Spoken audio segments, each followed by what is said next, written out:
Bismillahirrahmanirrahim. Alhamdulillahirrahmanirrahim.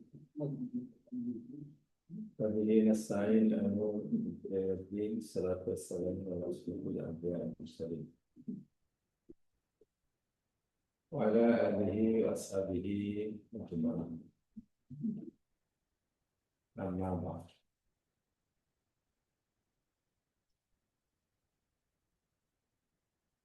Saya ingin tambahkan penjelasan uraian tentang sabda Nabi yang diriwayatkan oleh Imam Muslim daripada Abu Hurairah menjadi tajuk perbincangan kita.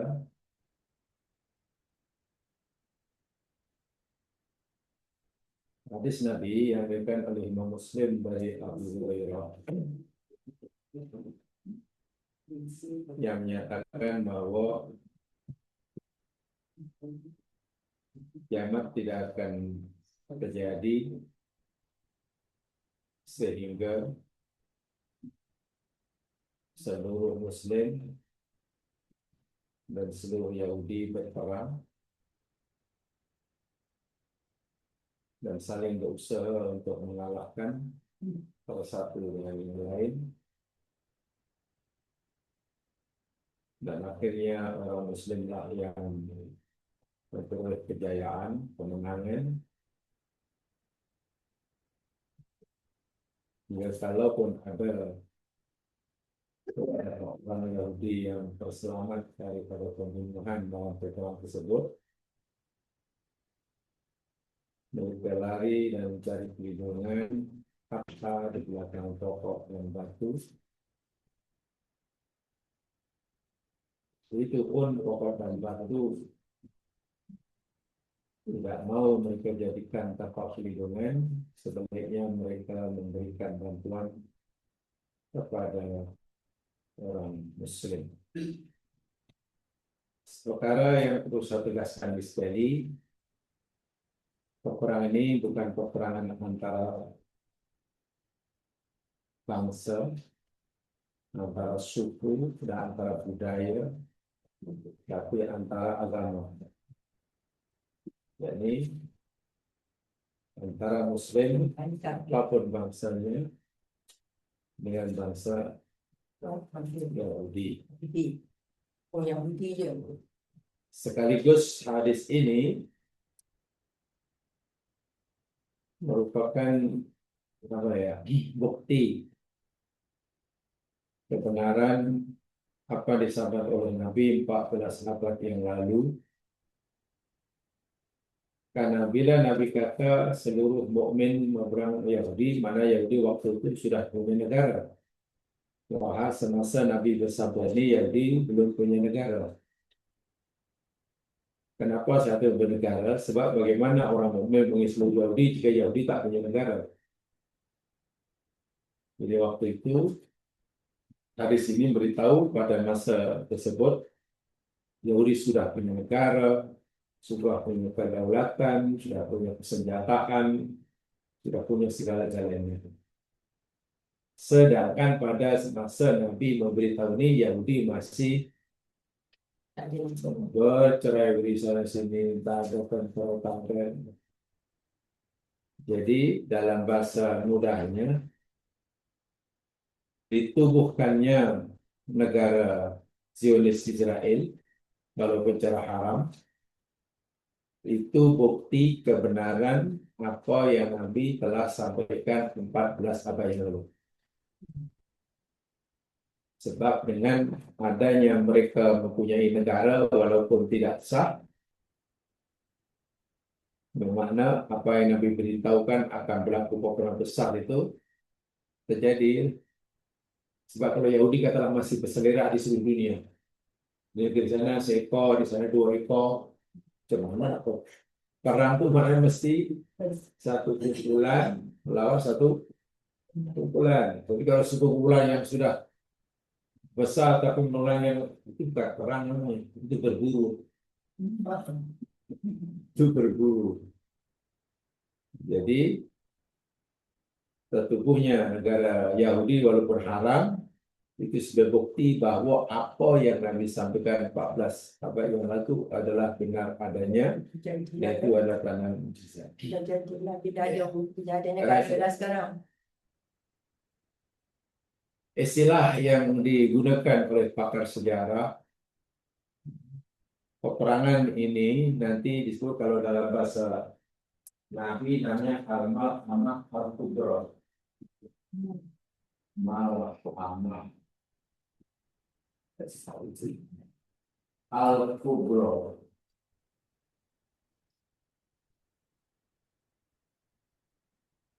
Ya, al-Malhamah al-Kubra. Peperangan yang sangat dahsyat antara Muslim dan Yahudi sehingga menyebabkan Yahudi hancur.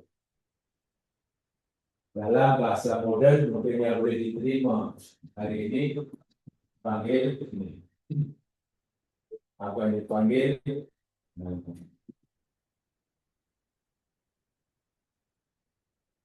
Nah, istilah ini Armageddon. Istilah Yahudinya. Yahudi dengan istilah Armageddon dan ada film itu. Yang sebenarnya Armageddon ini istilah yang merujuk kepada peperangan yang atau bencana yang sangat besar di akhir zaman. Maksudnya peperangan atau bencana yang besar yang akan berlaku akhir zaman. Sehingga sering dipahami sebagai pertempuran antara kekuatan baik dan kekuatan jahat. Itu Armageddon. Yang ia diambil daripada nama gunung sebenarnya. Nama gunung Megiddo. Nama bukit namanya Megiddo. Harmageddon dalam bahasa mereka, dalam bahasa Israel kuno, Harmageddon. Harmageddon. Dan itu menjadi konsep penting dalam ilmu eskatologi Kristen, Alkitab, Kristen, tapi juga dalam konteks Islam dipanggil Al-Mahamah, menggambarkan akan berlaku kehancuran besar yang dahsyat sebelum kiamat. Sebelum kiamat. Jadi istilah mereka, istilah Islamnya Al-Malhamah Al-Kubra. Baik. Kalau dalam hadis ini Nabi menyatakan bahwa kiamat tak akan berlaku selagi belum berlakunya Armageddon al-Kubra. Bermakna peperangan ini adalah tanda hampirnya kiamat. Tapi perlu kita pahami tanda bahwa kiamat sudah hampir bukan ini saja. Berlaku peperangan Yahudi dan Muslim ini bukan satu-satunya tanda bahwa kiamat sudah hampir. Banyak sekali tandanya. Jadi jangan kita fikir hanya karena peperangan ini belum berlaku, mana kiamat masih jauh. Banyak tanda-tanda yang lain yang sudah berlaku, yang mungkin ramai orang yang tak perasan pun, tak perasan.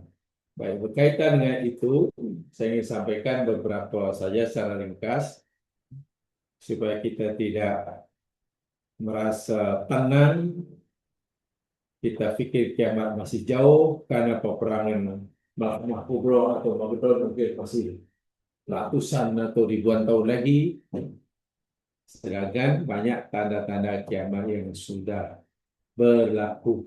Bukan akan, tapi sudah berlaku. Contohnya, di dalam hadis dari Imam Bukhari, hadis Imam Bukhari daripada Abu Hurairah, jadi hadisnya sahih. Nabi bersabda, la taqumus sa'ah Apa ini? La taqumus sa'atu, tidak akan berlaku hari kiamat hatta taqtatila fi'atani azimatani. Hatta sehingga taqtatila perang fi'atani azimatani. Dua kumpulan, dua kuat, dua pasukan yang azimatani, yang sangat besar. Tidak berlaku kiamat sehingga berlaku peperangan antara dua kumpulan yang sangat, dua kekuatan maksudnya yang sangat besar.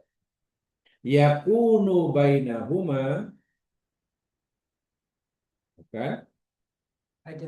Berlaku antara kedua pasukan yang besar tadi, maqtatalatun azimatun, peperangan yang sangat besar. Peliknya dakwatuhuma wahidah. Dakwatuhuma wahidah. Seruan mereka berdua adalah wahidah, satu. Apa maksudnya? Tidak berlaku kiamat sehingga berlaku peperangan antara dua kekuatan besar.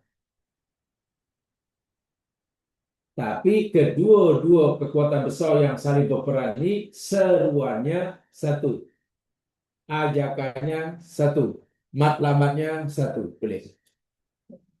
Dua kumpulan yang besar yang berperang, tapi matlamatnya satu, tujuannya satu. Apa yang maksudnya? Kalau begini, oke. Kalau orang Yahudi dan orang Islam berperang, sama-sama punya dua kota yang besar, itu matlamatnya sama atau beza? Nanti bila Yahudi sudah berperang dengan orang Islam, matlamat peperangan bagi Yahudi dengan peperangan orang Islam sama atau serupa? Sama. Peperangan antara Rusia dengan Ukraine, katalah contohnya kecil sekarang, itu matlamatnya serupa atau sama?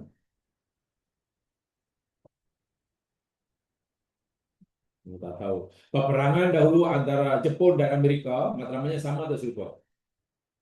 Sama. Peperangan antara ke utara Korea Selatan, matlamatnya sama atau serupa? Nak menang ya, pasti berbeza lah matlamatnya. Bukan menang. Matlamat perang itu bukan menang. Oke, matlamat peperangan antara orang Malaysia, halau Portugis atau British atau Jepun, serupa atau sama? Beza kan? Beza. Mana boleh sama, dua orang gaduh namanya sama. Kan? Ini namanya sama.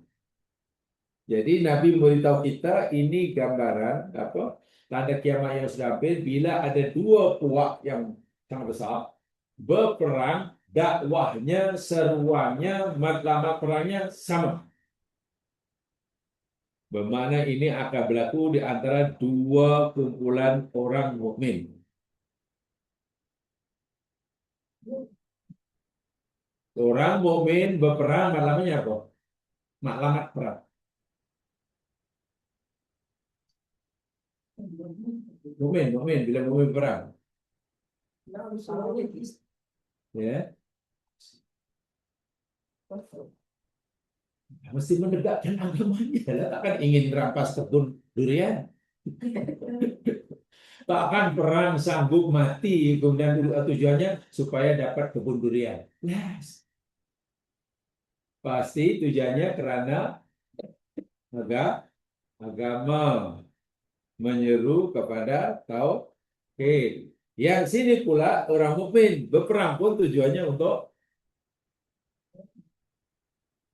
menyeru pada agama Islam. Tengok, bila sudah ada dua kuat Muslim sama Muslim berperang, masing-masing berperang atas nama agama.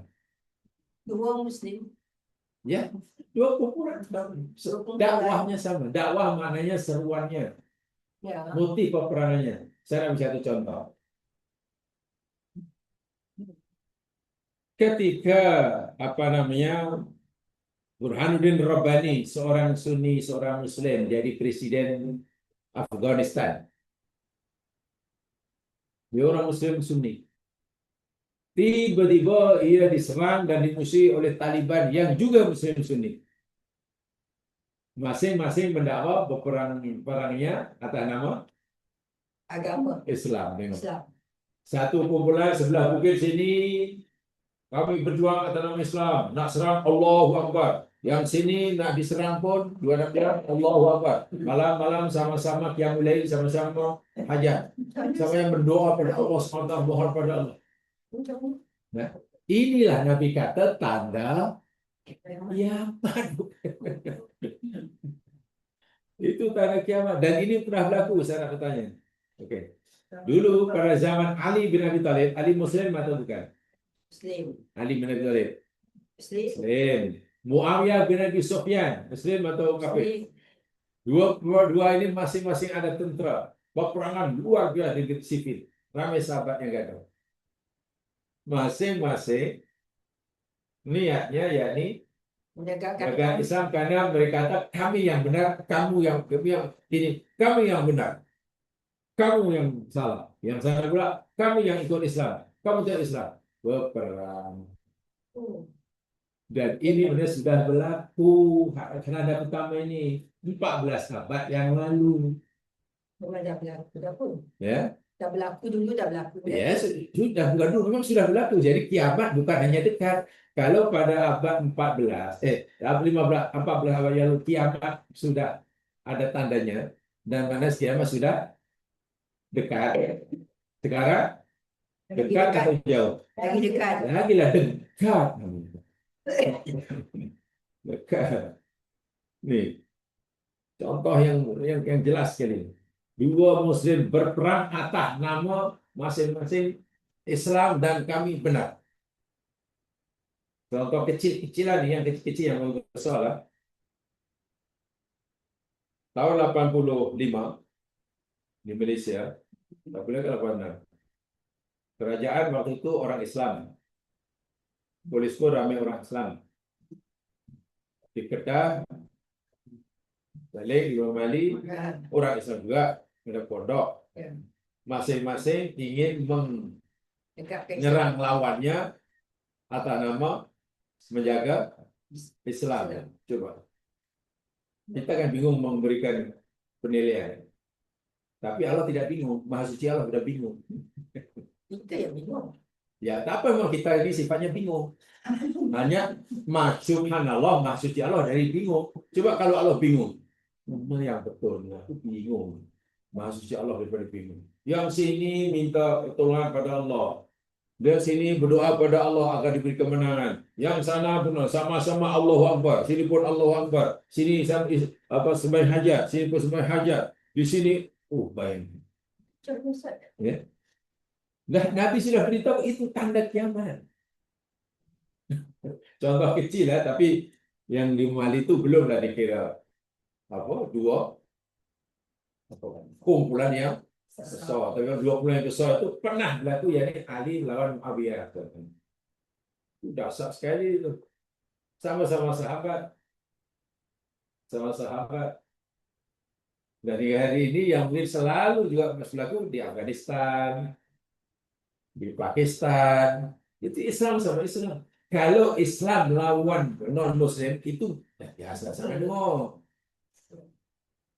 Afghanistan dahulu Muslim menghalau Rusia yang komunis, biasa lah.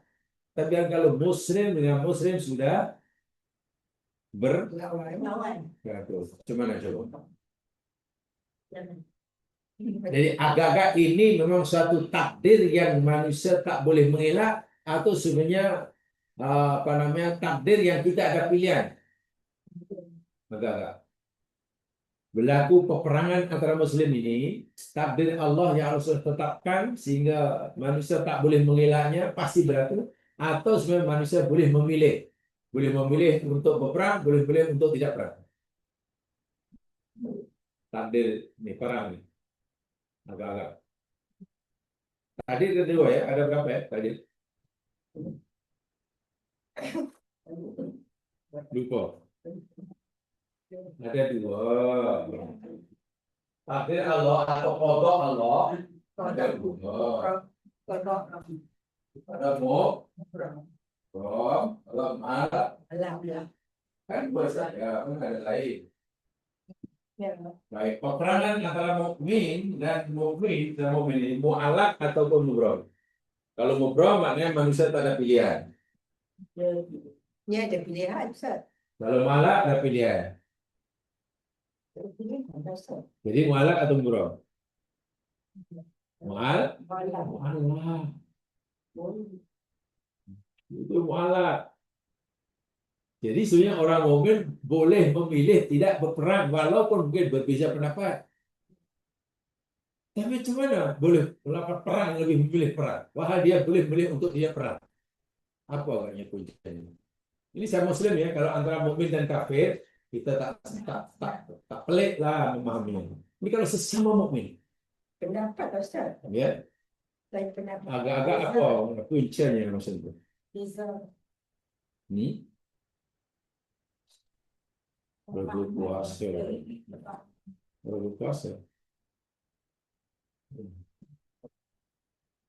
Kuncinya. Tinggal berpuasa itu apa kuncinya? Berpuasa sebanyak amal.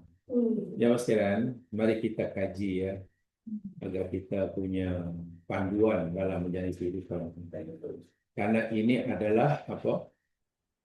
Kodok apa tadi? Mu'alaf. Jadi kita sebenarnya diberi ada pilihan. Kita boleh memilih untuk perang sesama Muslim. Kita juga boleh memilih untuk mengelak kan? Ya. Untuk mengelak. Jadi bila berlaku perang antara Muslim, mana itu pilihan orang Muslim lah. Nanti di akhirat akan bertanggung jawab masing-masing. Allah akan adili siapa yang betul, siapa yang tak betul. Siapa betul tak betul kan kita tidak tahu kan. Di akhirat nanti Allah akan beritahukan kepada kita. Dan Allah Maha tahu mengetahui siapa yang pasti benar, siapa yang pasti salah. Di dunia tak ada yang tahu. Dunia tak ada, karena di dunia pasti orang berbeza itu, orang berperang itu, karena perbedaan pendapat itu, masing-masing mendakwa mereka Betul. betul. Itu masalahnya. Betul ya? Kalau orang berbeda pendapat, pasti masing-masing mengaku Ya, betul. bahwa pendapatnya saja yang Betul. betul, yang lain Salah. itu sebab manusia itu. Walhal untuk mengetahui dengan pasti yang betul yang salah itu siapa? Allah. Allah. Lalu kenapa dia Kita refer ke Quran, Ustaz. Kita refer ke Quran. tadi Al-Quran? Di Al-Quran itu nanti masih gaduh. Jadi begini ya, saya akan satu contoh. Perbedaan pendapat. Ini ada beberapa peringkat. Peringkat yang paling bawah sekali, paling rendah, namanya ikhtilaf.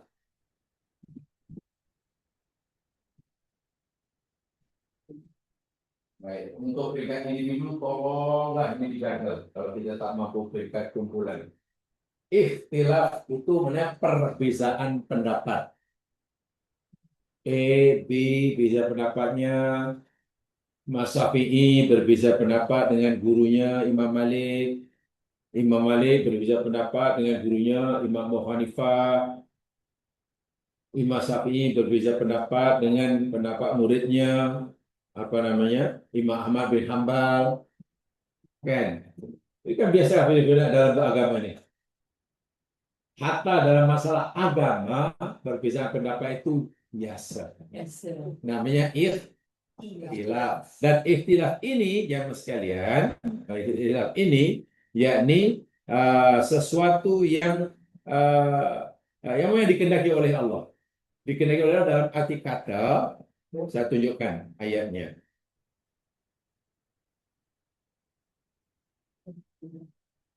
Coba jamaah lihat di dalam surah Hud, surah 11,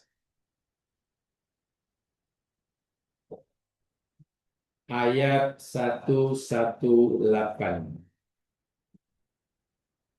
Surah 11 ayat 118. Tadi saya katakan dalam hadis Bukhari, Nabi memberitahu kita salah satu tanda apabila kiamat, bila sudah ada dua kumpulan, dua saudara, yang saling berperang yang sangat dahsyat. Peliknya pula, masing-masing kumpulan ini seruannya sama. Sama-sama menyeru kepada Islam, sama-sama menyeru kepada tauhid. Jadi pertanyaan, macam manalah orang yang sama-sama menyeru kepada tauhid boleh berperang di berbunuh? Kan bunyinya pelik kan? Nah, mari kita kaji dari yang paling bawah. Perbezaan pendapat biasa. A dianggap boleh, B kata tak boleh, ini kata wajib, dia kata sunnah. Ini kata bid'ah, ini kata apa namanya? Tidak bid'ah namanya. Ini sepatutnya begini, yang itu kata sepatutnya begitu. Firman Allah SWT dalam surah Hud ayat 118, walau sya'a rabbuka laja'alan nasa ummatan wahidah. Apa artinya? Dan jikalau Tuhanmu menghendaki, niscaya Dia jadikan manusia ini satu umat. Apa maksudnya? Jikalau Tuhanmu menghendaki, masyiat, niscaya Dia jadikan manusia satu umat. Maknanya? Satu umat je tak Satu umat maknanya? ada apa-apa ikhtilaf. Satu umat maknanya apa? Ya sama. Kalau Muslim semua, tak ada yang kafir, tak ada munafik. Kalau Hindu semuanya sama betul, tak ada perbezaan. Tak ada perbezaan, tak ada pecahan, mana sama. Oh betul, caranya sama semua. Jika Allah tapi adakah itu yang Allah masyiat? Tak. Bukan itu yang Allah masyiat. Tapi Allah bukan bermakna tidak berkuasa. Allah berkuasa jika Ia masyiat. Tapi Allah tak. Sebab itulah, karena Allah tidak masyiat, manusia dijadikan satu umat, wala yazaluna mukhtalifin. Apa itu? Tidak sentiasa. Dan mereka sentiasa mukhtalifin apa? Berselisih, berbeza, mukhtalifin ini ikhtilaf. Jadi rompol Ustaz. Ya? Jadi rompol. Jadi makna pertanyaannya, kenapa manusia sentiasa berikhtilaf kalau begitu? Sedangkan jika Allah menghendaki, manusia boleh jadi satu saja. Itu pikirannya. Ya. Ini jawaban mungkin ya agak cermat. Kenapa? Kenapa manusia sentiasa berbeda pendapat? Dan Allah kata, aku boleh pastikan manusia tak ada yang berbeda pendapat jadi satu ya. Jadi aku ciptakan ini satu. Tapi aku tak kehendaki begitu. Karena Allah tak kehendaki, kita tidak menghendaki kita jadi satu umat, manusia biasa berselisih. Lalu apa punca manusia kalau berselisih? Biasa pendapat. Iya, apa sebab berbeda pendapat? Semua tak.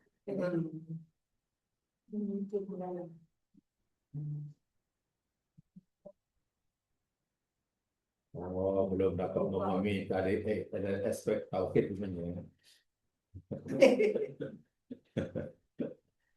Manusia berbeza pendapat karena manusia ini diberi pilihan. Karena manusia ini ada pilihan namanya kuriatul ikhtiar. Kalau Allah tarik kuriatul ikhtiar, kalau Allah tak bagi kehendak dia, kita berbeda atau tidak? Kalau Allah tak beri, kita bisa memilih. Kita berbicara ada atau enggak? Tidak, Allah tadi kata. Jadi satu, mana kita dari setkan, dari programkan, macam itu lah. Jadi kita macam robot, kalau Allah macam malaikat. Malaikat ada gaduh tak sama malaikat? Nah, kita malaikat pula dengki, senang bro ya. Jaga si surga ya. Bukan, jangan pergi situ. Kuliah tulis dia, bukan kuliah tulis. Kuliah tulis itu tahu apa maksudnya? Kebebasan memilih. Allah bagi kita pilihan. Contoh, bila Allah suruh kita sholat, kita merasa tak dalam diri kita ini ada pilihan. Boleh sholat, juga boleh tak sholat dalam diri kita. Ada. Dan kita dari beritahu, kalau kita milih untuk sholat, ini pahalanya. Kalau kamu milih untuk tidak sholat, ini ada tak itu? Itu yang dimaksudkan khilaful ikhtiyar. Bukan pada boleh pilih tak sholat, bukan begitu. Diri kita ini beri kebebasan. Tapi kebebasan itu ada pertanggungjawaban. Allah kata, ini aku suruh kamu sholat, tapi aku tak setkan kamu mesti sholat. Sebenarnya aku beri kamu kebebasan nak pilih. Nak sholat sila, dapat pahala. Tak nak sholat sila, dapat sila. Sebab itu manusia akhirnya, walaupun Allah suruh sholat, ada yang sholat, ada yang tidak. Ada yang patuh, ada yang tidak. Jadi perbezaan itu karena manusia diberi pilihan. Allah kata, kalau pilihan itu aku tarik, Allah kata, maknanya Allah tidak lagi beri manusia pilihan. Adakah ada perbedaan pendapat? Tak ada kan tadi Allah kata, kalau Tuhan menghendaki, jadi kan satu umat, semua kita jadi macam malaikat, tak ada pilihan.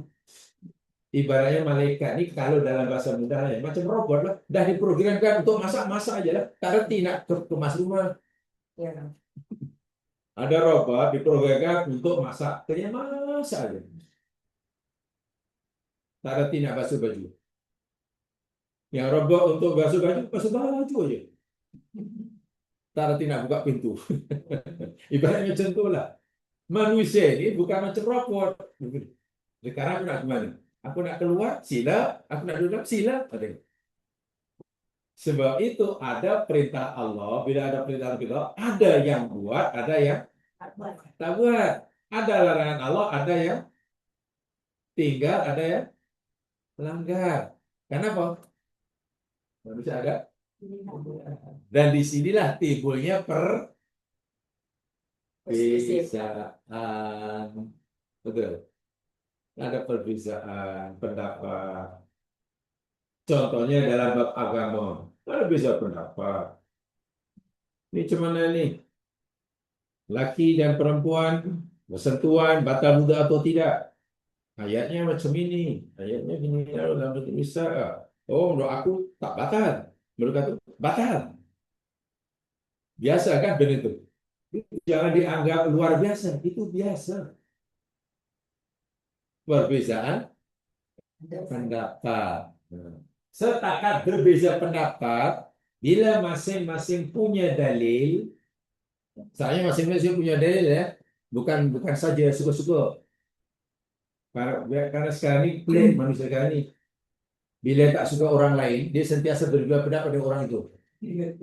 Tak suka B, apapun yang B kata salah. B kata 2+2=4 salah. B kata biru tidak kuning. Itu jadi mungkin yang susah. Jadi tidak adil cara berpikir. Berbeza pendapat asal masing-masing punya dalil yang boleh dipertanggungjawabkan, hukumnya harus. Hukumnya harus. Kalau hukumnya harus, biasa masing-masing ada dalil, agaknya dengan perbezaan pendapat ini, orang boleh berpecah, orang boleh gaduh atau tidak. Umat Islam boleh gaduh, boleh berlaku pergaduhan, perpecahan dengan hanya adanya ikhtilaf. Ya. Boleh. Bingung lagi ya. Ya ini saya tunjukkan ayatnya semua dalam Quran karena ini memang kajian. Boleh? Adakah hanya karena berbeda pendapat boleh menjadi sebab orang itu gaduh, pecah, bahkan bertengkar? Hmm? Betul. Baik. Dalam kitab At-Tibyan, Imam Malik itu salah seorang anak murid pada Imam Abu Hanifah. Abu Hanifah salah seorang gurunya. Dalam masalah fiqhiyah, masalah fiqh agama, Imam Malik berbeza pendapat dengan gurunya, Imam Malik, lebih kurang dalam 14.000 masalah. Istilahnya. Pernah dengar Imam Malik gaduh dengan Abu Hanifah? Tak juga. Dulu Ustaz, sekarang Imam Syafi'i berbeza pendapat dalam masalah fikih. Imam Malik lebih kurang 7.000 masalah fikih. Imam Ahmad berbeza pendapat dengan gurunya Imam Syafi'i lebih kurang 6.000 masalah. Mana ikhtilaf mereka bukan hanya dalam satu masalah tapi beribu. Gaduh mereka? Tak gaduh kan? Kalau gitu adakah perbezaan semata-mata menjadi penyebab orang gaduh? Tidak sama sekali. Sebab ini halal hukumnya. Harus. Nah, bila perbezaan itu boleh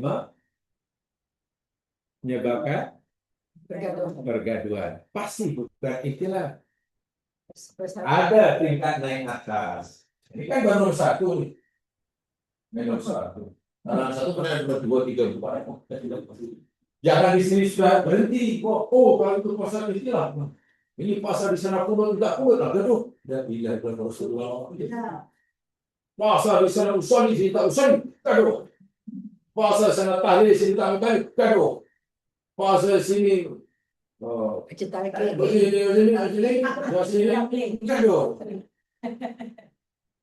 Itu kalau bahasa saya, mana ngopinya belum cukup pekat. Paham? Ngopinya belum pekat. Mana bacanya belum. Kalau baca buku belum. Hanya kalau berjalan belum. Oh, kalau ngopi belum. Ada yang macam sedikit saja kan. Dia ini bukan kerja pegaduhan. Pegaduhan itu bila pernah naik ke atas nomor 2, jadi naik sedikit.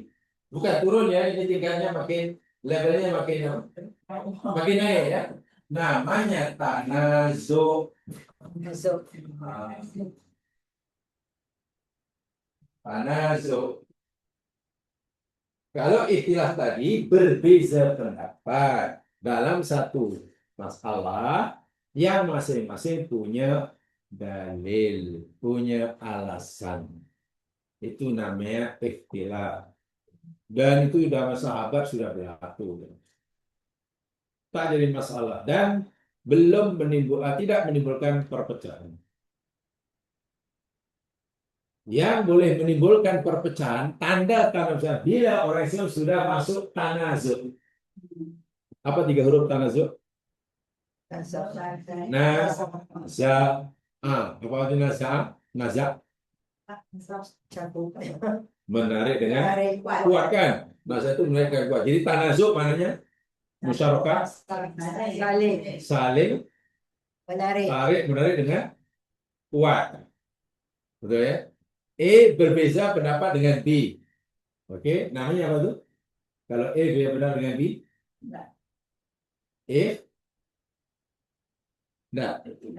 Berbeza pendapat dengan B. Apa namanya? Tidak, saya pastikan paham. Kalau tidak nanti setengah paham, ngopinya ya canggung aja. Ngopi kena pekat. Itulah. Beza pendapat dengan B dalam masalah. Contohlah sekarang tadi. Kata lelaki perempuan bukan mahram bersentuhan batal wudu.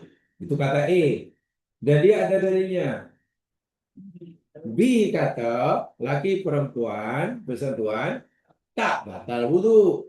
Masing-masing ada dalil. Jadi kalau sepakat macam itu antara dan B itu namanya.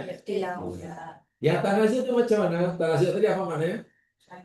saling tarik menarik. Jadi sudah punya sikap, selagi B tak mau menerima saya akan terus memuliakan, terus. Maknanya berusaha untuk menarik B mengakui pendapatnya, B pun berusaha untuk menarik mengakui. Nah, ini namanya sikap tanazu. Jadi yang menjadi punca perpecahan bukan khilafnya, tapi sikap orangnya. Saya itu kenapa yang Syafi'i tidak gaduh dengan Imam Ahmad, walaupun istilah, karena mereka tidak punya sifat tanazu. Jadi bila orang sudah ada usaha untuk memaksakan pendapatnya kepada orang lain yang berbeda dengannya, dan orang itu pun berusaha memaksakan pendapatnya pada dia, itu namanya tanazu. Nah, itu pasti sudah ada tanda-tanda pecah. Ibaratnya daripada biasanya makan bersama, akhirnya makan lain. Biasanya hanya duduk di tempat yang dekat, akhirnya cari rumah lain. Mula-mula mungkin akannya pergi satu bus, baliknya lain bus. Karena masih sudah Satu rumah jadi macam karena masing-masing saya kata tadi berusaha untuk nasihatun dan kuatnya.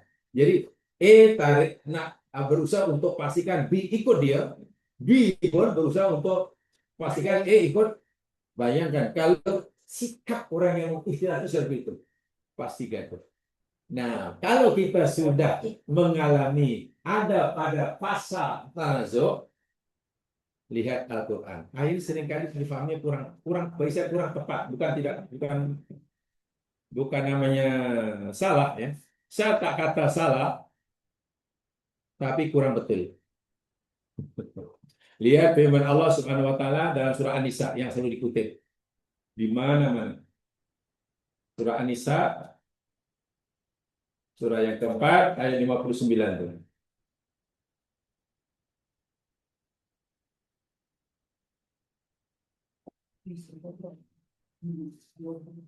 Apa ya, ini kajian. Ini saya penting karena kita ini hidup dari dunia yang sekarang ini lah.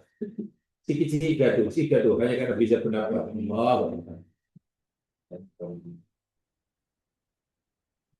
Karena tanda kiamat bila kumpulan orang muslim sama muslim sudah perang saling dibunuh. Itu dah fitnah yang sangat besar. Ayat 59 surah An-Nisa, ayat yang populer sekali ini. Ya ayyuhalladzina amanu, wahai yang beriman, atiullaha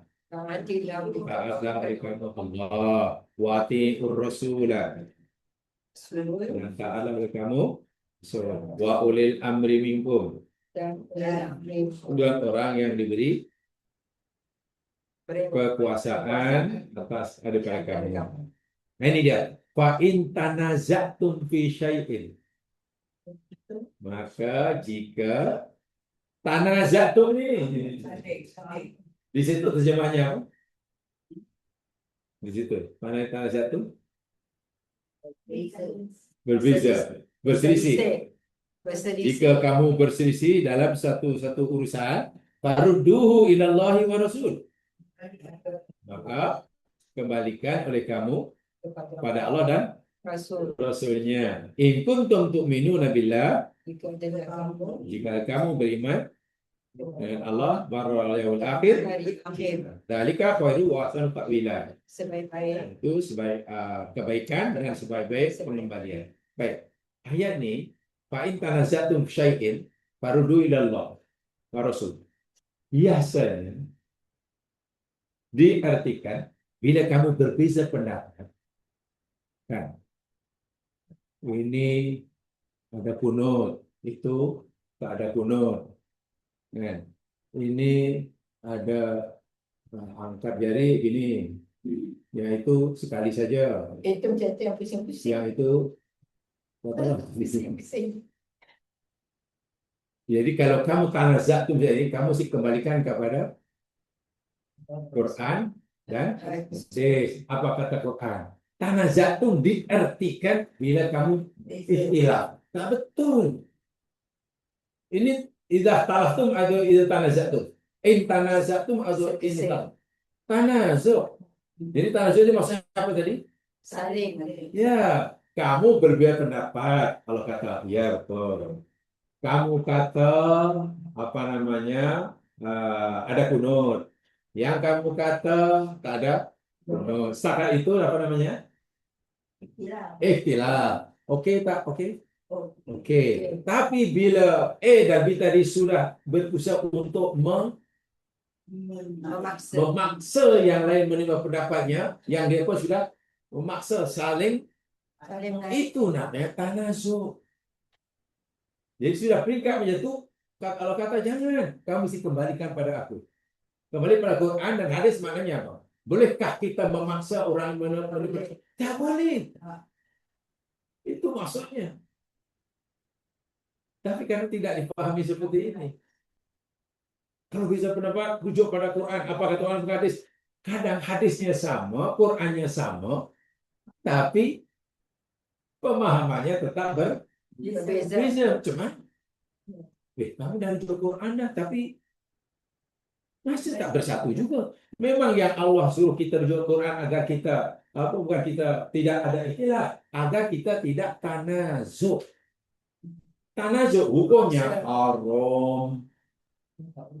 Ya, kita berusaha lagi, dia tak berdapat macam saya. Aku akan terus musuhi dia. Yang sana pun macam itu juga. Selagi dia tak ikut saya, dan masing-masing punya pengikut, itu sudah tanazuk, itu sudah melanggar Quran. Allah larang tuh. Kalau kata rujuk pada Quran, karena Quran melarang tanazuk, hadis melarang tanazuk. Quran, hadis hanya membenarkan ikhtilaf. Kenapa ikhtilaf dibenarkan? Lalu pernah saya sampaikan, ketika Nabi hendak mengantar pasukan perang ke kaum Bani Quraisyah, tiba dikatakan, Nabi pesan kepada sahabatnya, la yusalliyanna ahadukum al-asra illa fi Bani Quraisyah.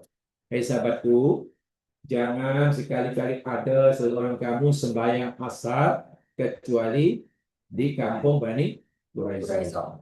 Semua sahabat itu dengar, semua paham. Setelah mereka bertolak, belum sampai kampung Panula sudah masuk waktu asar. Sebagian sahabat tak sholat asar karena dia pahami sabda Nabi tadi. Nabi melarang sholat asar kecuali di kampung Bani Quraisyah. Sementara satu guna yang lain, di dalam hadis yang lain jelas sekali, bila waktu sholat sudah masuk, suruh sholat di mana saja. Jadi sebagian sholat di dalam perjalanan, sebagian tidak sholat. Kan itu apa namanya itu? Ikhtilaf. Tapi masing-masing tidak menyalahkan. Kamu sesat tuh. Kalau kamu sholat masuk neraka tuh. Yang sholat tidak menuduh yang tidak sholat asar di perjalanan, dianggap sebagai sesat. Yang tak sholat di tengah jalan karena pastinya sholat di kampung pun tidak menuduh yang lain yang sholat itu melanggar hadis. Mana masih kata beberapa kali. Ya, balik jumpa Nabi, ceritakan peristiwa itu. Nabi tanya, kenapa kau tidak ikut sholat? Ya, karena kau kata, ya Rasul, jangan sholat kecuali kamu itu. Nabi hanya angguk-angguk. Tapi kenapa kamu sholat? Ya, kan masuk waktu, ya Rasul. Dan sholat itu paling utama dilakukan di awal. Nabi, kedua-duanya Nabi benarkan, bayangkan. Yang sholat di tengah di dalam perjalanan Nabi benarkan, yang sholat di dalam Rasulullah walaupun dah habis waktu pun Nabi benarkan. Jadi boleh jadi perbedaan pendapat hanya karena berbeda cara memahami hadis. Hadisnya sama, tapi macam mana boleh ikhtilaf? Jadi kalau orang kata kalau kamu pada hadis pasti tak ada perbedaan pendapat, tak betul. Banyak hadis. Tapi kalau kita balik pada Quran hadis tidak tanazuk, itu pasti betul. Karena tanazuk Quran larang, hadis pun. Jadi kalau itu tahu puncanya kenapa orang berpecah, bergaduh, ikhtilaf atau tanazuk. Orang boleh pecah itu punya istilah atau tanazuk? Tanazuk. Tanazuk. Dan tanazuk itu karena apa? Karena perbedaan pendapatnya atau sikap orang berbeda pendapat. Sikap. Sikap orang itu. Faktor manusianya, bukan pendapatnya. Dan sekarang ramai orang terjebak dalam tanazuk ini. Bukan istilah tanazuknya.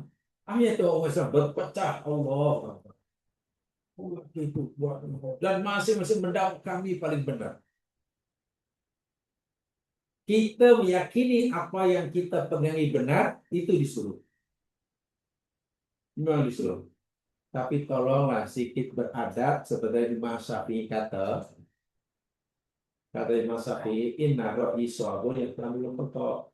Maksudnya pendapatku ini menurut keyakinanku betul, tapi mungkin salah.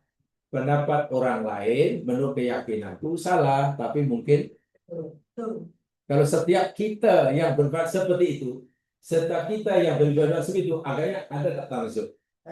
Tak mungkin. Sekarang tak ada. Bila orang tanazuk, yang betul aku, yang salah kamu. Mana pendapat yang tak sama dengan aku? Jadi seakan-akan pendapatnya itu mewakili Quran 100%. Itu bahaya sungguh itu. Tanazuk hukumnya haram.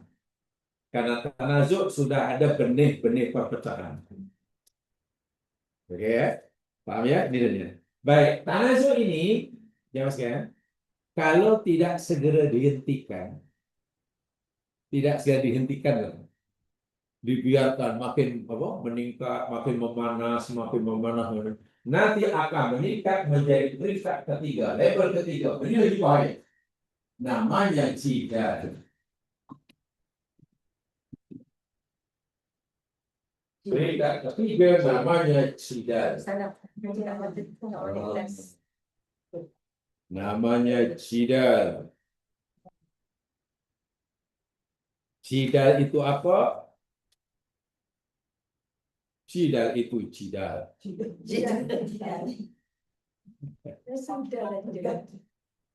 Jidal itu mana pergaduhan yang sudah menggunakan ucapan-ucapan. Kalau sekarang jidal itu yakni pergaduhan, perbezaan yang perbedaan sehingga masing-masing itu sudah menggunakan untuk mengalahkan yang lain, sudah menggunakan perkataan. Kalau sekarang sudah media massa, sudah mulai ada pengikutnya melalui surat kabar, melalui majalah-majalah. Sekarang lebih dasar. Itu kan media elektronik, media cetak. Bila sudah memanas itu, dasarnya luar biasa. Itu namanya jidal. Dan itu hukumnya haram. Tadi haram, ini haram. Panjang lagi. Dan saya tidak tahu perpecahan antara umat Islam atau ikhtilaf orang Islam hari ini adakah benar-benar masih dalam kategori ikhtilaf atau sudah masuk sudah naik menjadi tanazuk atau bahkan sudah naik lagi pada jidal, agak-agak sudah muslim. Jidal. Dan itu bahaya sungguh, sangat bahaya. Jangankan kita sesama muslim yang muslim nak jidal. Dengan non muslim pun kita dilarang jidal kecuali dengan cara yang terbaik. Kecuali dengan cara yang mendatangkan kebaikan. Tapi kalau dengan jidal itu bahkan menambahkan kerusakan, jangan lakukan. Lihat firman Allah dalam surah Al-Ankabut. Surah 29. Ayat 46. Soalnya jidal itu yakni perbedaan pendapat antara dua pihak yang sudah bukan sekadar saling memaksa tapi sudah serang menyerang menggunakan berbagai media massa kalau hari ini. Nah ini sudah sehingga ya Allah orang yang berjamaah tidak ada kebaikan sedikit pun menurut di mata dia. Bayangkan sama itu. Dan hingga satu peringkat jika A yang diserang oleh B tadi, katakanlah jatuh, katakanlah ada masalah, ditimpa musibah, B kenduri kesyukuran.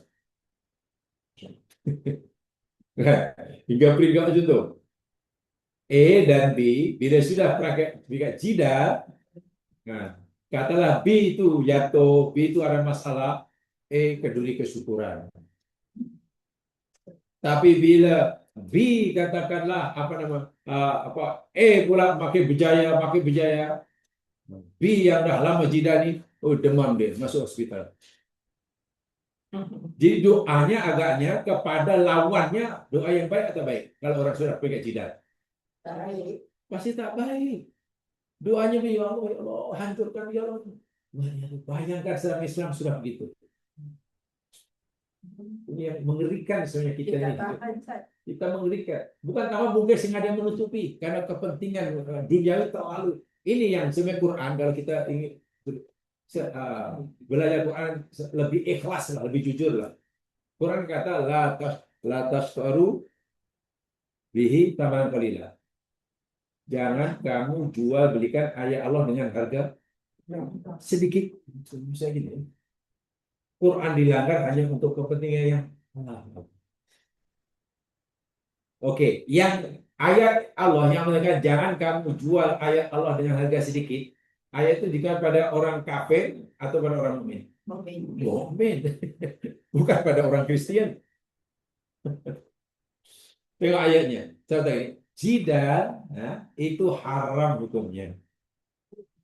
Karena perbezaan pendapat yang sudah masing-masing berusaha menjatuhkan dengan menggunakan ucapanlah yang kasar. Kalau kami dia masa. Jangankan sesama muslim jidal ini. Dengan non-muslim pun Allah larang kecuali dengan cara yang baik. Jadi kalau kita nak jidal juga dengan kafir, tapi malah mendatangkan madarat, lebih banyak madaratnya daripada manfaatnya, mereka makan lebih membenci kita. Islam kata jangan lakukan jidal. Ini ayatnya. Wala tujadilu ahlal kitabi illa billati hiya ahsan illa ladina dzalamu minhum. Apa itu? Wala tujadilu, dan jangan kamu jidal. Ya kita artikan jidal aja lah. Jangan kamu lakukan jidal ahlal kitab dengan ahli kitab Yahudi Nasrani. Walaupun kamu bisa pendapat kamu muslim, mereka itu musyrik. Dan kamu memang berwajib berdakwah mendakwahkan agama yang benar pada mereka. Tapi kamu tak boleh paksa mereka dengan ututan.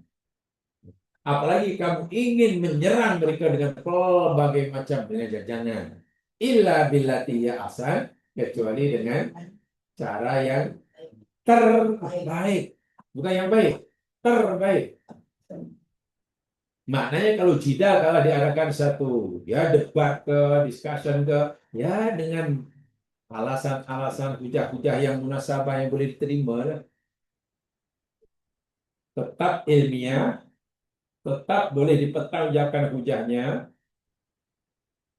tidak boleh terlalu emosional. Orang debat emosional ini tak payah.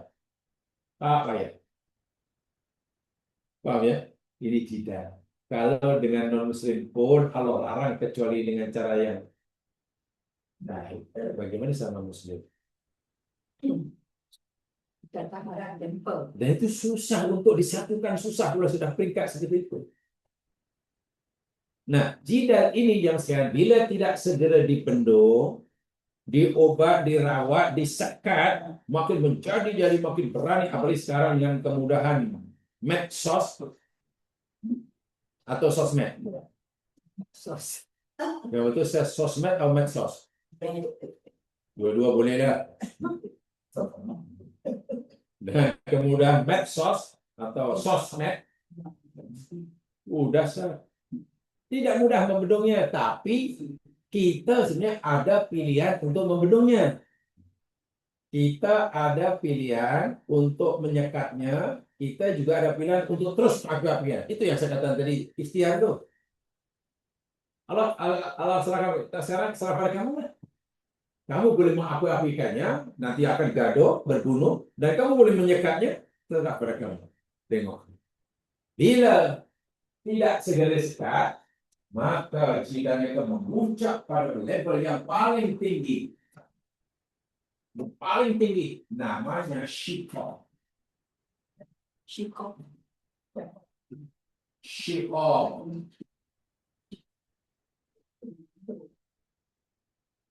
Syikok ini perbedaan pendapat, perpecahan antara dua pihak yang masing-masing pihak sudah mengangkat senjata.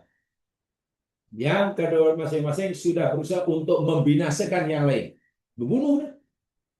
Sudah tidak kisah lagi. Sudah tak tahan selagi dia masih hidup. Tak tenang. Itu syikok namanya. Dalam bahasanya syikok ini dari syakur itu pecah yang tak boleh lagi di. Contoh lah kalau punya pinggan pecah jadi dua masih boleh tak di ini? Boleh ya. Kalau jadi dua ya. Boleh. Kalau jadi dua kan boleh. Bagilah plaster. Tapi kalau istilahnya sudah hancur lebur jadi 2000 keping. Nah, pinggan kita banting pecah hancur dari 2001 kepingan. Itu namanya syikok. Kalau hanya terbelah jadi dua, itu belum syikok. Jadi syikok ini satu perpecahan yang sudah tidak mungkin lagi satu padukan. Di dalam Al-Quran, ini salah satu ayat yang cerita tentang syikok. Lihat firman Allah Subhanahu wa taala di dalam surah An-Nisa surah keempat ayat 35.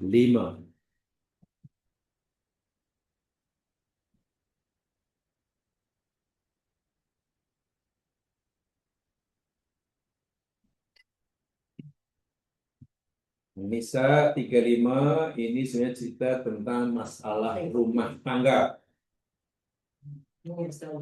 antara suami dan istri yang sudah tidak harmoni. Masjid yang didirikan sudah bukan retak.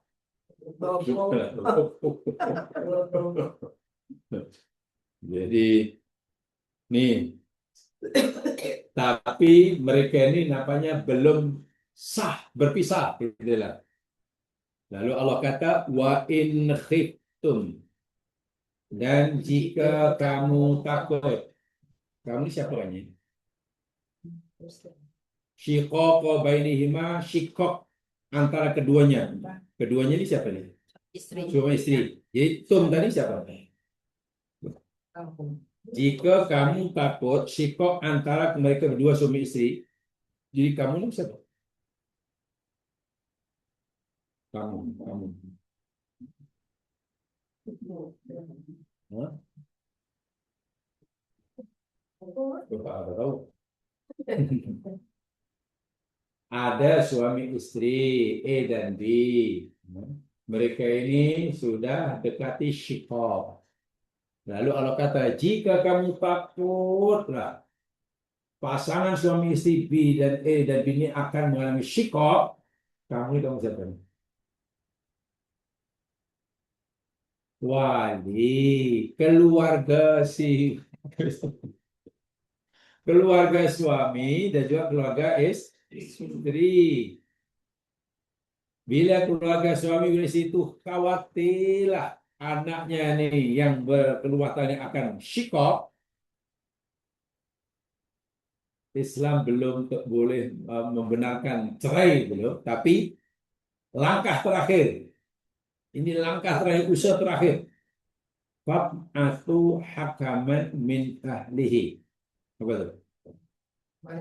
Maka utus oleh kamu hakaman, seorang hakim, semacam pengadil yang akan memberikan kata putus min ahlihi, dari keluarganya. Hanya siapa? Keluarga pasangan. Hi. Itu mudzakkar man. Keluarga suami. Wa hakaman min ahliha.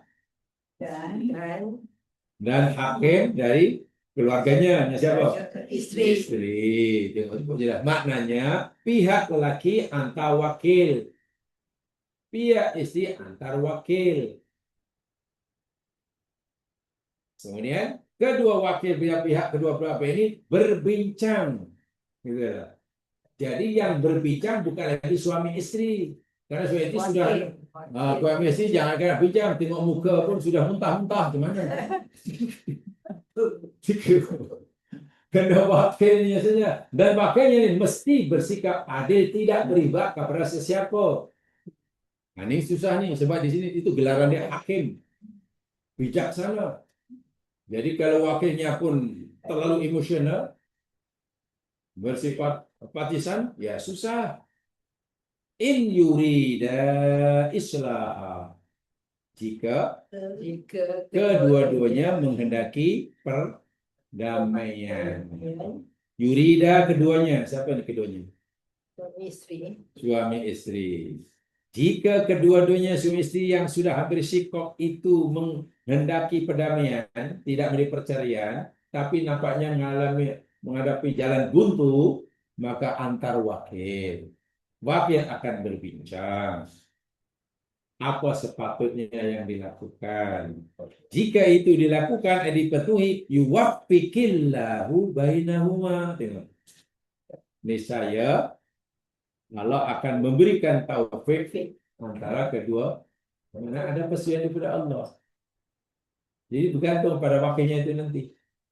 Selnya budak ini memang terus jadi suami istri dan kita bantu mereka masalahnya, atau yang paling baik berpisah saja. Itu nanti yang menentukan siapa? Berpisah atau tidak tadi? Pasangan. Wakil itulah yang menentukannya. Bukan suami istrinya. Jadi suami istri nanti kena ikut apa keputusan wakil yang diantar itu. Tengok, di sini Allah gunakan kalimat syiqaq. Bukan lagi ikhtilaf. Bukan tanazuk. Kalau saya berbeza pendapat, biasa. Suami mau tukar langsir warna hijau, istrinya kuning. Nah, itu biasa. Biasa. Suami mau hari ini mau makan pamannya nasi Arab. Ya, istrinya tak, ini saya nasi kukus. Biasa lah, gila macam itu. Itu dah memang asam garam. Bahkan kalau suami istri tak pernah khilaf, hidup jadi bosan. Iya. Suami keinginan paling suka pucuk paku. Itu begitu. Coba bayangkan. Kalau semua hanya minat pucuk paku. Satu keluarga minat pucuk paku. Warna semuanya suka merah. Tak ada yang lain. Jadi apa ini? Biasa ikhtilaf. Tapi kalau suami istri sudah saling tanazuk, selagi engkau tak dengar cakap aku, siap. Istrinya pun, selagi engkau tak ikut aku, nampaknya kita tak boleh ini. Nah, itu sudah bahaya tu. Tanazuk nampaknya masih mereka tak mencapai malamnya, tidak. Wah, kalimat yang keluar dari mulutnya sudah tidak ada dalam kamus bahasa dan pustaka. Ayat-ayat yang dikeluarkan itu kalau tengok dalam Istiwan tak jumpa lah. Apa bahasa apa? Ujian. Sampai seperti sikok berpecah. Orang Arab kata sikok ini diumpamakan segini. Orang yang sudah berpecah dan dia tidak akan tenang, kata orang, tidak akan tenang dan selesa selagi dia tinggal di planet yang sama, sampai begitu istilahnya. Ya, sikok itu digambarkan begitu dalam bahasa. Dalam hal ini dalam suami istri kan. Suami istri yang sudah sikok, mereka tidak akan tenang hidupnya selagi suami istri tadi masih tinggal di planet yang sama. Bukan rumah yang sama. Planet. Jadi kalau masih tinggal sama-sama di rumah tak boleh, di satu negeri tak boleh, di Malaysia tak boleh. Selagi masih sama negara tak boleh. Kalau lain negara pun boleh. Selagi belum yang seorang di bumi, yang satu di Marif. Nah, baru tenang. Itu dia sikok yang mustahil di. Abaikan. Nah itu biar kalau dalam perbedaan pendapat sama Muslim kaitan dari sudah mulai angkat senjata selagi aku belum bunuh dia saya tak puas. Yang sana pun selagi aku belum bom dia kami makna mereka tak boleh tengok orang yang begitu. Akhirnya berperang berlaku bunuh membunuh dan bila dia membunuh pula takbir terima kasih pada Allah Allahu Akbar. Yang nak membunuh Allahu Akbar. Yang kena bunuh Allahu Akbar. Coba. Memang pelik sekali akhir zaman ini. Wasati. Yang nak membunuh Allahu Akbar, betul. Yang kena bunuh sebelum mati Allahu Akbar. Maha suci Allah daripada bingung. Coba kalau ini bingung. Benar di mana? Manusia ini degil ya mestinya, degil. Ananiahnya terlalu kuat. Katanya Islam hanya tunduk pada apa kata Allah. Katanya merujuk pada Quran. Itu bukan merujuk pada Quran, itu melanggar Quran. Sebenarnya kalau dia merujuk pada Quran, ketika terikat tanazul, dia sudah dihentikan. Balik aja tidak. Bisa biasa. Ini tanazul malah di katanya kembali pada Quran. Ini yang kadang-kadang Allah Akbar. Ini saya sampaikan ini apa yang disebut dalam kitab Adabul Ikhtilaf fil Islam. Ada perbedaan pendapat dalam Islam yang saya diberitahu sudah diterjemahkan dalam bahasa Melayu. Dalam bahasa Melayu, bahasanya bahasa cantik sekali buku itu. Karena rupanya berbeza berarti ada adabnya. Mana kalau orang berbeda tapi tidak punya adab, ya memang gaduh. Memang gaduh. Berperang ya memang hanya pisah. Kalau dulu mungkin kawan kami sekarang jangankan sakit di ziarah meninggal tempat takziah. Jangan begitu sekali. Dan misalnya kalau itu antara Muslim dan kafir pun tidak baik, apalagi sesama. Dan kita pernah mengalami itu ya di Malaysia yang itu bagi saya ya sejarah hitam lah. Kita mengakui tak mengakui berat atau tidak, ya kita orang Islam yang pernah mengalami sejarah hitam. Kita orang Islam sudah mengalami tanazul, sehingga sembelian haram bagi B. Kalau B yang sembelih haram maka bayangkan seperti ini. Itu besar dosanya yang masih ada. Mudah-mudahan Allah ampunkan. Dan itu tetap masih ada rekodnya dalam mereka ada. Jadi rekod malaikat itu lebih kuat, lebih dahsyat, lebih boleh dipercaya daripada kesan-kesan atau jejak digital. Kan kita berucap, katakanlah orang bercakap tahun 2001 pun orang boleh cari kan di penyiapan itu rekaman digitalnya kan malaikat lagi guys. Nah inilah puncanya kenapa Nabi beritahu kita nanti bila sudah akhir zaman tanggalnya yakni bila sudah ada dua kumpulan Muslim bukan kafir, dua kumpulan Muslim yang sangat besar berperang sendiri sedangkan tujuannya dakwahnya seruannya sama. Semuanya sama-sama Muslim. Dan ini telah berlaku menurut kebanyakan ahli hadis. Peperangan Muslim dan Yahudi, kebanyakan saja Islam mengatakan belum berlaku. Tapi peperangan sama Muslim dunia seperti ini sudah berlaku. Mana kiamat sudah dekat atau masih jauh? Dekat, sangat dekat. Nabi pernah berkata, jarak masa antara aku dibangkitkan, aku dibangkitkan, dengan kiamat, Nabi kata ke harta ini. Nabi menurunkan dua jarinya, jari telunjuk di tengah dan Nabi rapatkan.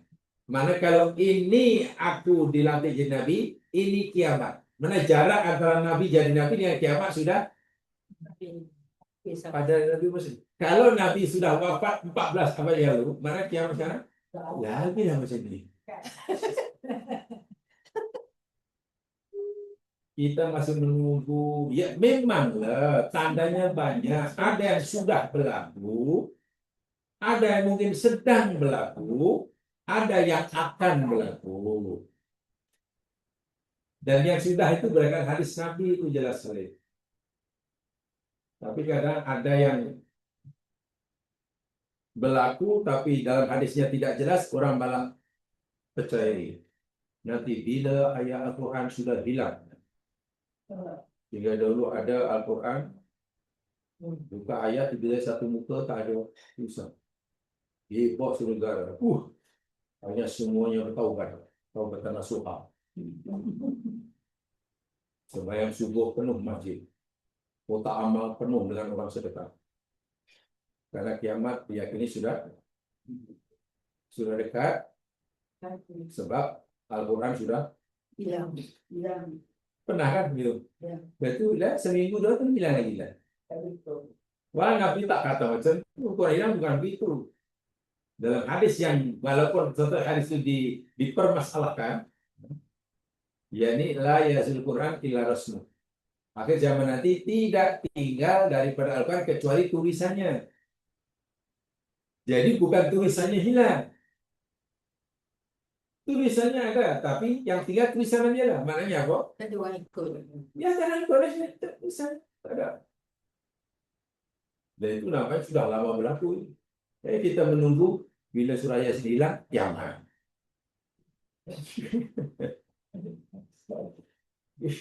Biasanya orang lebih takut kalau kejadian itu bersifat fisikal kan, nampak yang aneh-aneh lah. Mungkin bila sudah ada apa namanya kambing beranak ayam, aja, wih kiamat. Kambing beranak ayam ini contoh. Atau mungkin ada kambing boleh bercakap Thailand. Ya tidak mungkin seperti itulah. Tuh, tanda pertama. Dan ini sudah berlaku. Adapun peperang antara mukmin dan apa? Yahudi itu tanda kiamat yang belum berlaku. Bila berlaku, wallahu a'lam. Wallahu a'lam. Tanda yang lain Nabi kata, hatta yub'atsa dajjalun kadzabun. Kiamat akan berlaku selagi belum ada lagi muncul pendusta-pendusta agama. Atau orang yang berdusta atas nama agama. Ada yang memahaminya nabi-nabi palsu. Dan ingat, pada zaman Nabi itu sudah ada orang mengaku nabi palsu. Pada zaman Abu Bakar dibunuh. Mana kiamat, hari kiamat sudah ada. Sekarang pun ada juga Nabi Kahar namanya. Nabi Melayu itu oleh Kahar. Kan dulu ada orang lain mengaku Nabi. Di sini dulu dong di Pajajaran. Kahar namanya. Ada yang mengaku dirinya Nabi. Utusan Tuhan, kerajaan langit. Namanya Ayok Ping. Ayo, pen. Ayok Ping. Ayo, pen. Orangnya hitam tapi pink. Oh, kan Terengganu ya? Ayah pen. Ya, Terengganu kan? Yalah, PIN Terengganu pink. Makan ikan jadi pink. Ayok Ping. Orang sesama macam itu mendakwa kerajaan langit punya itu boleh percaya rupanya.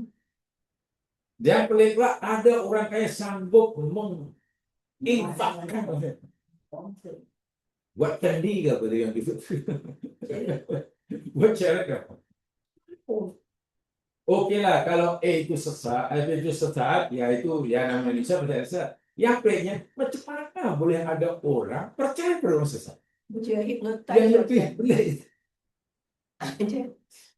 Dia apa? Baik, Bang. Dan yang itu ramai orang Hindu atau orang Islam? Islam. Pengikutnya ramai Muslim atau beragama saya Muslim atau dalam Islam kan? Ya, itu tidak. Konon lari kembali jadi Hindu ayo. La yakumanna kiamah, sekali dia kiamat tidak akan berlaku, la takumanna saat hatta yuqbadul ilmu, sehingga ilmu ini ditarik oleh Allah. Ilmu ditarik, dicabut.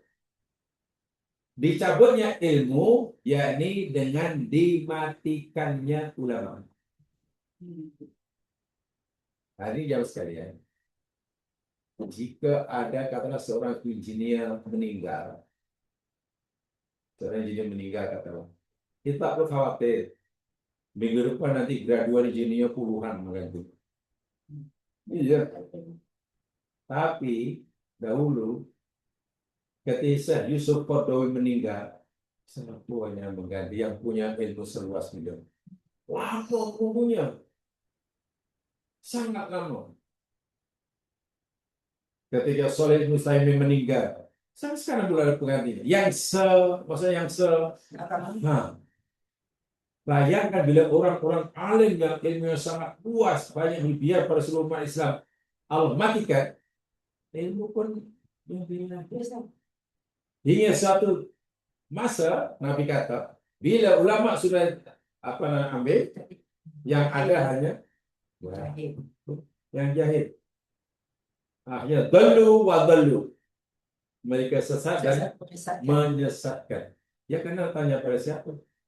Apalagi sekarang ulama-ulama terkenal banyak orang Islam yang tidak mengenalinya. Sementara Raja Lawak ramai yang mengkaguminya. Macam mana? Raja Lawak ramai yang mengkaguminya. Ulama terkenal ramai yang tak kenal. Sebab mereka belajar agama bukan daripada ulama.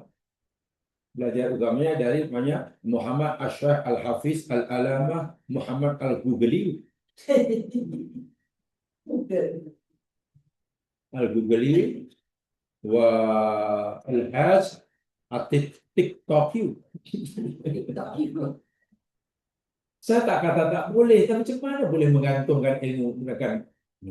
Yang tulis itu pun tak siapa-siapa.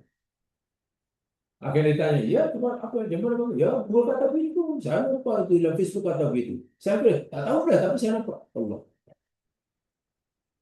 Betul, ilmu sangat mudah sekarang didapatkan. Tapi nak memastikan kesahihannya susah itu masalahnya. Sehingga ya mungkin si banyak akan menyebabkan orang jadi malas. Taksurul zalazil. Kiamat tidak akan berlaku sehingga akan banyak berlaku zalazil, yaitu gempa, bencana alam. Sekarang namanya bencana alam sudah sering. 1000 tahun dahulu bumi kita ini masih okey lah, sehat. 1000 tahun, 2000 tahun yang dahulu, kan? Atau 1 juta tahun dahulu bumi kita sehat walafiat, tak ada penyakit. Setelah ramai penduduknya, hutannya sudah banyak ditebang, isi perutnya sudah banyak dikeluarkan. Nah, bayangkan, selimutnya, udaranya sudah dicemari, umur bumi bukan muda tapi makin tua, jadi penyakit makin banyak. Jadi sekarang bila bumi sering batuk-batuk, ya wajar lah, batuk. Bumi batuk, bumi lutut pun begong-begong. Contoh mudah lah, bus yang baru dibeli, cantik, dipandu dengan kelayaan 120 km sejam, penumpangnya mungkin hanya 15 orang, wahal dia muat 60 orang. Jalannya pula cantik, insya Allah tak ada masalah kan? Kan bus baru. Bus itu umurnya sudah 60 tahun katakanlah. Bukan diisi penumpang 15, tapi diisi 85 orang dalam dan di atas. Skru sudah mulai longgar, tayar sudah mulai botak, kan? Tapi tetap juga dipandu dengan kelajuan 120 km sejam. Apa yang berlaku? Ibaratnya bumi itu macam itu sekarang. sedikit batuk, sedikit goyah, sehingga bila Nabi kata, ya, satu tanda kiamat bila sudah sering berlaku guncangan-guncangan di planet bumi, sampai gempa bumi, ya masuk bencana alam. Dan bila berlaku sekarang ini, ya kita lagi mendengar saudara kita di Aceh khasnya, yang paling teruk sebenarnya Sumatera Utara yang paling teruk. Terus nomor 2 Aceh, terus nomor 3 Sumatera Barat, Padang. So ada beberapa daerah boleh kata hilang karena orang tu terkepung, nak keluar tak boleh, orang masuk boleh karena jalan terputus, jembatan putus. Rumah adik jamaah saya Gilemeri, dia orang Aceh. Nantinya di Aceh, tapi yang lain di Jakarta. Lumpur itu di rumah 1,5 meter. Lumpur, bukan air yang masuk rumah itu. Lumpur, jadi rumah itu dah tak boleh belum di jalan. Jadi dikata kesannya lebih dahsyat pada tsunami 2004. Sebab kalau 2004 memanglah hancur kan, beranak bangunan. Tapi nak membina semula senang karena sudah rata. Jadi bantuan benar datang tu bina je kedai dalam 9 mata. Boleh. Yang ini macam nak bina. Tempat itu lumpurnya saja 2 meter, belum nak bersihkan itu satu hal. Lebih dahsyat. Kerusakannya lebih besar. Maksudnya yang di itulah, yang di mata Utara dan sangat dahsyat. Tak tahu berapa tahun untuk itu belum di negeri yang lain, di tempat yang khasnya Indonesia. Ya di Malaysia agak tua karena Malaysia ini tanahnya boleh kata ditakdir oleh Allah tidak ada potensi untuk berlaku bencana alam yang dasar. Indonesia ini boleh kalau kita lihat dalam peta geografi dia, mulai pada non ujung Aceh sampai tanah Jawa sampai Zatairo ke Sulawesi itu dia ada ring of fire. Jadi magma yang ada di bawah itu ibaratnya mengalir di itu. Sebab itu kalau ada Sumatera ada gunung berapi meletus terguncang, pasti Jawa nanti akan juga. Pasal bawah itu sungai api. Sebab itu Indonesia termasuk negara yang punya volcano terbesar di dunia, terbaik di dunia. Dan masih aktif. Baru-baru ini Semeru, gitu. Hari itu Merapi, hari gunung ini di Sumatera satu buah. Bayangkan, jadi gimana harus selamat. Dan kawan. Nah, duduk di atas sentuh. Dan dulu kan pernah selepas tsunami, beberapa masjid di tanah Jawa, khasnya Jawa Barat, terpaksa membetulkan semua arah kiblat. Jadi kalau sholat ini masih di sana, tapi setelah berlaku tsunami setahun, 2 tahun setelahnya apa? Rupanya kiblat itu sudah tidak tepat. So kena dibetulkan lah. Masjidnya tak ditukar, tak dialihkan, tapi kiblat soft sudah jadi ramai orang komplain itu macam mana lah, orang dulu buat masjid tak arti kiblat ke. Bukan yang buat. Rupa-rupanya kata pakar-pakar geologi, selepas berlaku tsunami gegaran itu, tanah itu rupanya nyengit aja, bergerak. Dan ingat Sumatera Indonesia pernah kehilangan satu pulau ketika tsunami itu. Ada satu pulau kecil di sebelah barat Sumatera dengan laut hilang sekarang. Betul ada pulau, kehilangan satu pulau. Karena pergerakan dan tanah ini kan macam kue lapis, berlapis-lapis. Contoh meja inilah ada kue. Bila digerakkan jadi sengit kan. Bangunannya tetap betul tak, tetapi arah kiblat sudah nyari. Sampai begitu saya di Indonesia.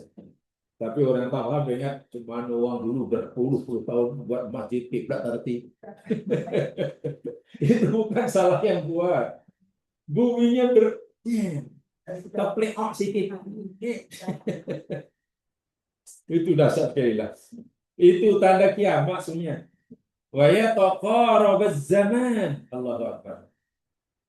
tanda kiamat lagi jika masa terlalu terasa sangatlah pendek. Singkat sungguh.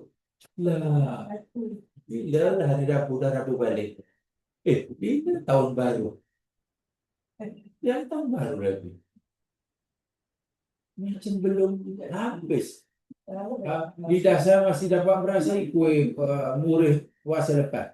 Jangan masa lagi. Cepat sungguh. Walhal hari tetap 24 jam. Tapi kenapa terasa?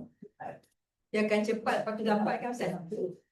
Dia belum cepat dan slow.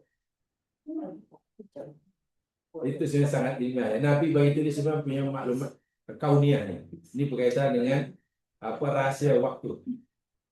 Waktu adalah sangat-sangat pelik sekali. Di antara sekian ciptaan Allah, waktu termasuk pelik. Apa yang sudah merasa? Adakah betul waktunya itu pendek atau sebenarnya kita yang merasa? Dan yang dasarnya tidak akan berlaku kiamat, kata Nabi, sehingga berlaku banyak pembunuhan. Terlalu banyaknya pembunuhan sehingga Nabi kata, yakni la yadril qatil lima yaqtul wala yadril maqtul lima yuqtal. Suatu hari bila berlaku pembunuhan sangat banyak, nyawa sangat murah, sehingga yang membunuh tidak tahu kenapa ia membunuh. Yang dibunuh pun tak tahu pasal apa aku kena bunuh. Maknanya orang bunuh tanpa alasan. Suka-suka. Bunuh. Yang kan masalah sangat remeh-temeh. Dan ini akhir zaman.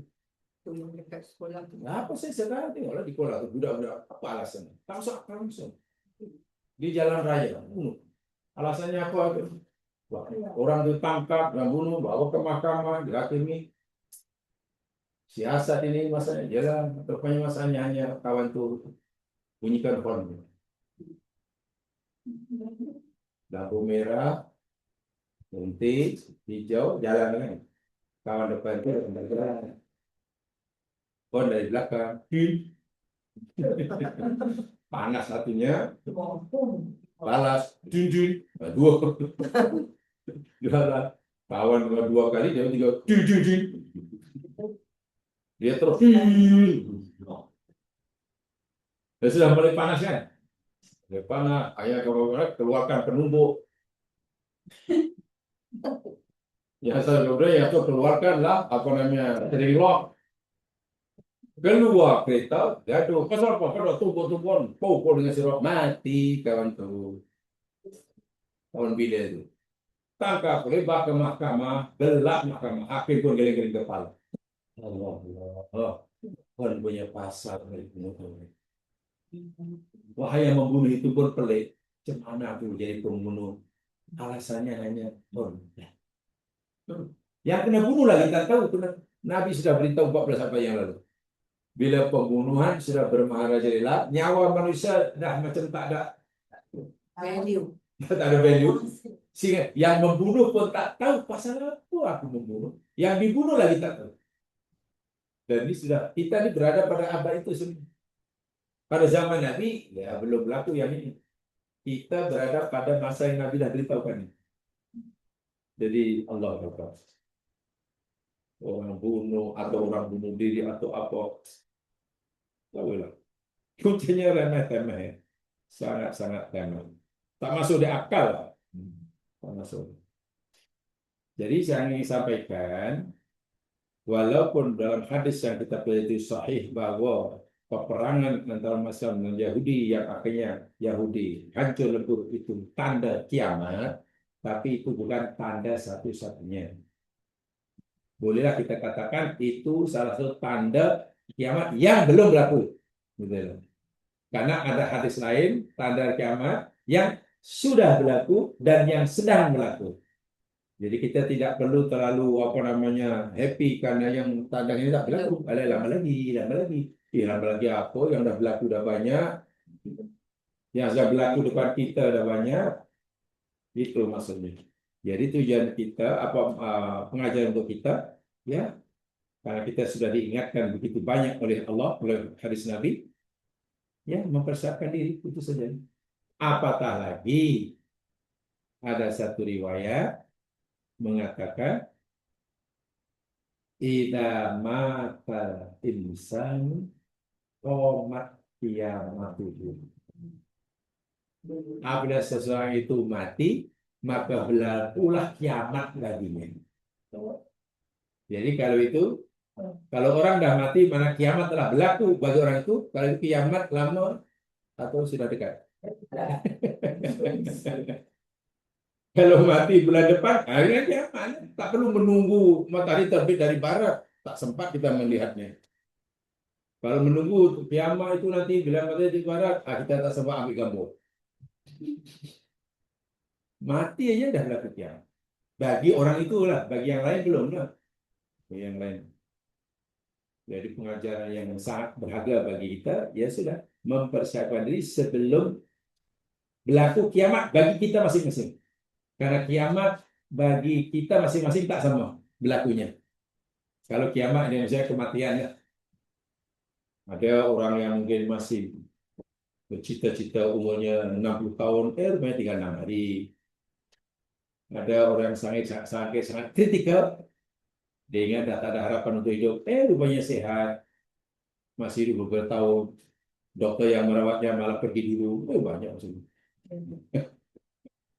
Nah, jadi itu pengajaran yang penting bagi kita, bagi saya, bukan tentang apa mengetahui tepatnya bila terlibat atau tidak kita nanti dalam peperangan dengan orang Yahudi, ya kita tidak tahu, wallahu alam, wallahu alam. Tetapi yang pasti kita yakin akan apa yang Nabi sampaikan. Jadi ini berita baik bagi orang Muslim dan berita buruk bagi Yahudi. Akhir kehidupan Yahudi seperti itu. Nah, jadi itu saja untuk hari ini. Mudah-mudahan memberi manfaat.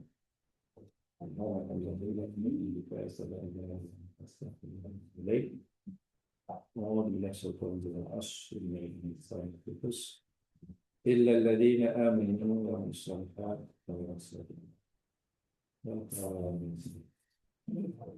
السلام عليكم ورحمة الله وبركاته.